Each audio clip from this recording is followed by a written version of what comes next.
jet fuel is Okay, important. my dad's here, so I'm just gonna let this run for about 15 minutes. I'm done talking, and you know, these guys, I think they only go till 6 or something like that, and then they're off for the day. You know, they don't like it. A lot of these guys, they like to talk longer, and I don't blame them. But flight that comes here on a daily basis. so, you know, I'll just try and cut this off every 10 minutes, 15 minutes or so, and just probably upload them as is. And if you want to listen, you can, right? You know, even in the background, if you're doing something on the side, you can always just listen, right? Because sometimes listening, you pick up on things, right? And, you know, it just adds to that informational pool that you can draw on, you know. And at the end of the day, you are going to be what you are, and you are who you are. You know, when the information comes to you like this, you do have to take it with a grain of salt, right? We all desire. Thank you.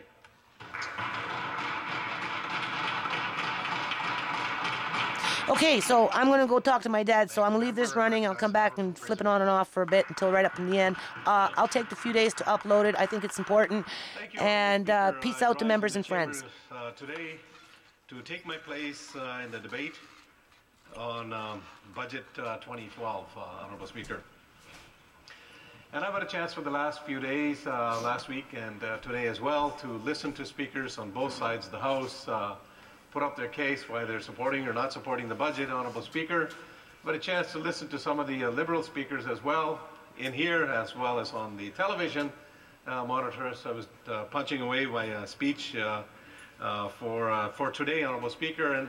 And I got to tell you, when I look at this budget, and I look at the member who just spoke before me, and he called it, when he looked at this budget, he said it was very, very visionary. I think that's the word he used. It was a great vision. It was a visionary. The only problem, Honorable Speaker, is I think he was looking in the rearview mirror when he was talking about the vision, because you get the same old stuff that the BC Liberals have been putting forward for the last 11 years, the same stuff, and except it's actually worse than it has been in the past, Honorable Speaker. And they just don't seem to have, they just don't seem to get it, Honorable Speaker. Year after year, BC Liberal finance ministers, and it's like musical chairs, they keep changing every couple of years, and they keep putting forward the same tired old rhetoric, the same kind of tired old policies that come forward as a result of putting forward the budget.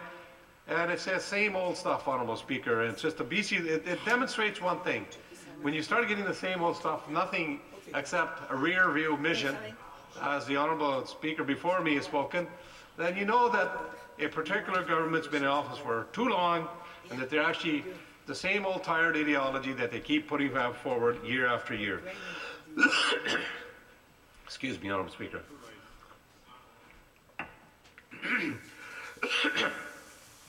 And then also what it demonstrates is that over the last 11 years now, it demonstrates that every single thing that the BC Liberals have touched, Honourable Speaker, every single thing, they made a mess of it, Honourable Speaker. They have made a mess of every single thing that they've touched in the last 11 years. I mean, look at forestry, Honourable Speaker. Where in the decade before there were 32,000 additional jobs that were created in the forest industry at the time. And when you've got, under the BC Liberals, our mill closure after mill closure after mill closure, massive job losses in the forest industry as a result of mismanagement and neglect by this Liberal government. And if you look at health, Honourable Speaker, over the years you've seen 23 hospitals and health centres that have been closed by this Liberal government. And you've seen the doubling and the tripling of wait times for surgeries, medical procedures, and also tests.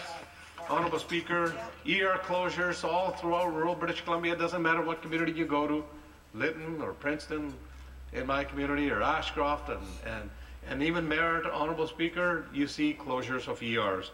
There's closures going on right now in Princeton, all of February, midnight to 8 a.m. in the morning, for instance. And if you take a look at the education, Honourable Speaker, the BC Liberals have closed 197 schools. That's one school closing every 14 and a half days, Honourable Speaker. That's the record of the BC Liberals, Honourable Speaker. And they fired 3,500 teachers, 12,000 overcrowded classrooms in schools in this province. And this is the record of the BC Liberals. And when you look at justice, they've closed 25 courthouses over the years, 5 of them in my constituency, Honourable Speaker. The MLA before me, David Chutter, he didn't even know. He wasn't even a part of the process. He had absolutely no idea until one of the reporters put a microphone in his mouth, close to his mouth, and asked him why they were closed. He didn't even know. They didn't even bother to tell him, Honorable Speaker. And justice delayed, that's the order of the day. And when you look at job creation, it's actually, they have the lowest record of job creation over the last 3 decades, Honorable Speaker. Honorable Speaker, they have the lowest record of job creation. They can look at their own report. They can look at the Stats Canada figures. Honorable Speaker, the Auditor General reports, it shows the lowest record of job creation. Lowest record of, under the Social Credit of the NDP, the lowest record of job creation is by this Liberal government. And you see them get up in this House to mislead, Honorable Speaker. Financial mismanagement, again, that's the order of the day for the BC Liberals. The order of the day. They took the largest surplus in the history of BC and turned it into the largest deficit. That's what they did. Went from $2 billion up to $3.4 billion, and they brought in the 4 largest deficits in the history of British Columbia by this BC Liberal government. And Honorable Speaker, I hear voices on the opposite benches. They've woken up because, you know why? Because truth hurts. That's why they're speaking, Honorable Speaker. Poverty, 8th year in a row, the highest level of child poverty in the entire country under this BC Liberal government. Minimum wage, again, lowest in the country. They just finally raised it after 10 years, but it's still the lowest. ICBC rates have nearly doubled since they've been in office.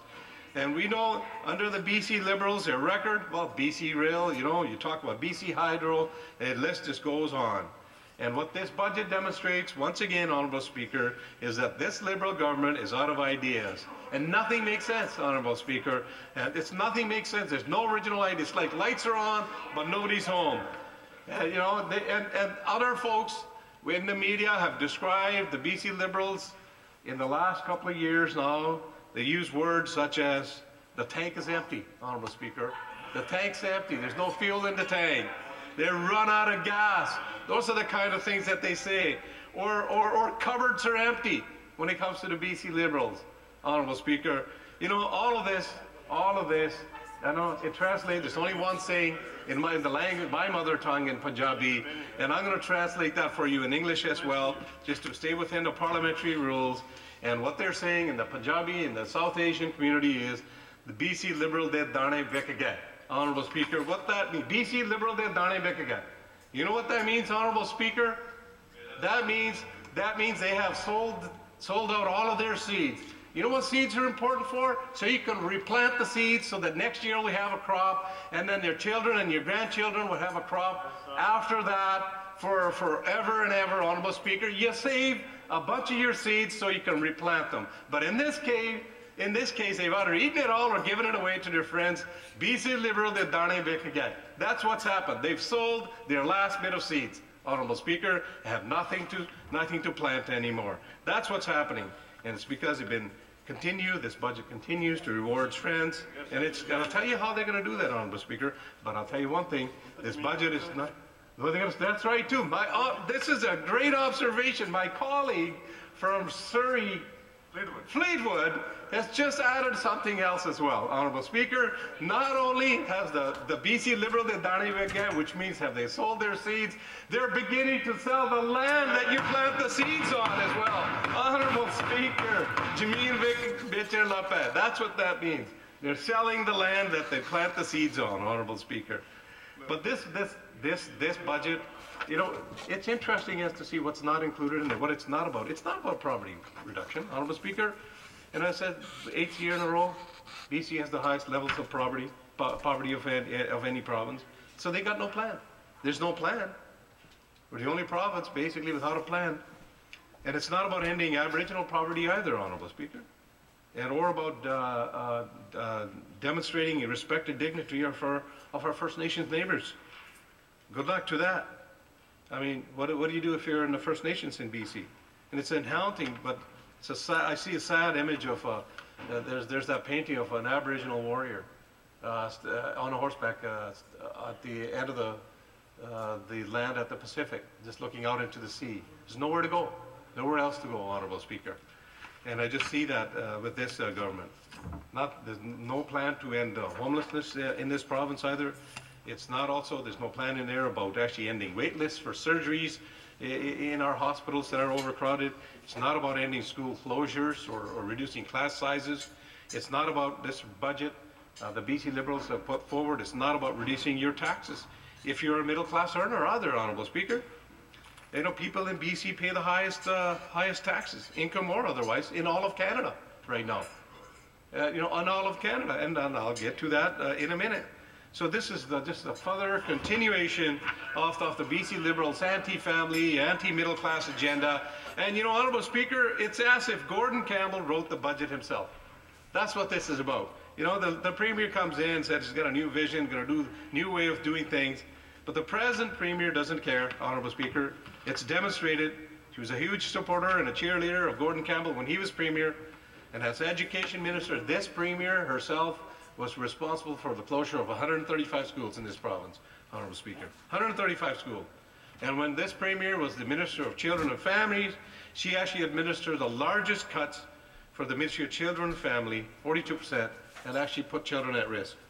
Now, why would this Premier actually show, you know, why would this, the person who's holding the chair as Premier, why would she care as Premier when she didn't care as a Minister of Education and Children and Families and the right-hand person to the Premier Gordon Campbell? And this budget continues to reflect actually the Premier's and this actually Liberal government's uncaring attitude that they've demonstrated all along toward the middle class, towards the poor, towards First Nations, and towards anybody else other than if you happen to be a CEO of a large corporation and the richest 1% in the province, Honourable Speaker. That's what this budget is about. It speaks to those two groups. And, you know, and the other interesting thing is, you know, what they're trying to do, they're trying to solidify their own base that puts shovelfuls of money into their coffers as a political party, Honourable Speaker. But that's what happens to a tired government when they're on their way out. It's like the BC Liberals have thrown this party. They're throwing a going-away party for themselves, and they've invited all of their folks to dine. And they invited all of their friends in the corporate world and the richest 1% to actually dine on what's left of British Columbia. What's left of the carcass, actually. And this budget does not contain much in the way of what everyday people and the people, middle class, actually expect. There are increased taxes in this. Yeah. Increased taxes. Right. MSP premiums, Honourable Speaker, are going up 4%. Where folks are already paying through the nose, they're going up again. This is in addition over the last dozen years, almost dozen years. What is it? Where BC rates premiums? Have gone up. That's medical service. Hydro rates that would be medical service plan, right? Fees, that's what I was talking about. Fees are going up. Licenses, medical fees. The services are going down. Of services, they've all gone up under this BC. They're all taxes, Honourable Speaker. Don't matter what you call it, whether you call it an income tax or you call it a payroll tax or whatever, or you call it a fee or a license increase or a premium or a rate, they're all taxes. Doesn't matter if it's coming out of the taxpayer's right pocket or left pocket or the back pocket or the pocket in the front, Honourable Speaker, or their wallet or their purse. It's all taxes. And this is the government's been collecting it. They added a carbon tax on the guy said it was going to help the environment, and all of the carbon tax is going into general revenue, Honourable Speaker. That's where it's going. It's not going to where it was supposed to go. HST, they're still collecting $1.8 billion a year. This Liberal government, which actually misled the people of British Columbia during the election in 2009 and brought in the HST under a guise, Honourable Speaker, they're still collecting it. Took them only 9 months to bring it in. They're saying, oh my God, it's going to take 18 months to 2 years to take it out. And the only reason they're doing that, Honourable Speaker, is because they're on their way out and they're trying to run out the election cycle of May 2013. And they said that when is it going to end? On April Fool's Day.